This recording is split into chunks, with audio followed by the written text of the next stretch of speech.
बिस्मिल्लाहिर्रहमानिर्रहीम। अस्सलाम वालेकुम दोस्तों, क्या हाल चाल है। उम्मीद करता हूँ आप बिल्कुल खैरियत से होंगे और मैं भी बिल्कुल खैरियत से हूँ। देखें आपके सामने आज जो मैंने वीडियो बनाई है, ये है हमारे साथ गुज़रता है दरिया नमा है नाला डेक। तो इंडिया के पास जब भी ज़्यादा पानी होता है तो वो इसमें छोड़ देता है और ये कभी कभी हमारे इलाके में बहुत ज़्यादा नुकसान करता है, मुकम्मल तौर पे फसलें तबाह कर देता है। तो अभी कल हल्की सी हमारी साइड पे बारिश हुई ज़िला सियालकोट में, शकरगढ़ में, लेकिन नाला डेक में इतना पानी इन्होंने छेड़ दिया है कि पास खड़ा नहीं हुआ जाता। आप देखें, वीडियो को पूरा देखिएगा, आपको अंदाज़ा हो जाएगा। और अभी जो ये पानी आ रहा है, समझ लें कि इसमें अभी 25% भी पानी नहीं है डेक में। ये यानी कि जितना पानी कभी कभी इसमें आ जाता है तो आप अंदाज़ा लगाएं कि इतनी बड़ी है, फिर भी इसका पानी इस दरिया से, यानी कि जो नाला डेक दरिया नमा है, इससे नहीं संभाला जाता और बाहर पे पानी चलता है इसका। तो वीडियो को आप पूरी देखिएगा, आपको ये जो तूफ़ानी पानी है इसका आपको पता लगेगा। अल्लाह हर किसी को इससे महफूज रखे और अपना ढेर सारा ख्याल रखिएगा। मुझे दीजिए इजाज़त। अल्लाह हाफ़िज़। अस्सलाम वालेकुम जी।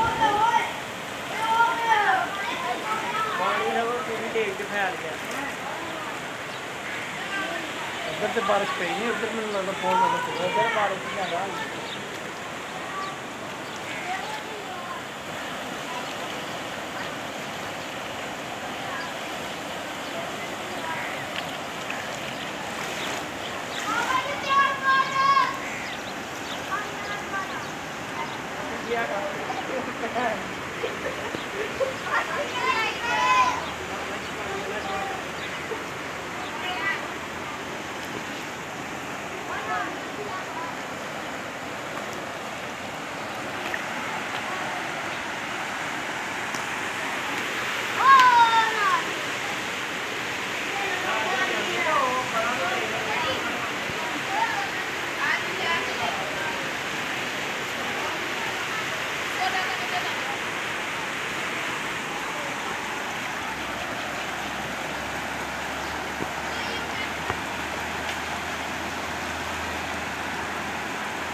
ये देखें कैसे शोर बनेगा अभी।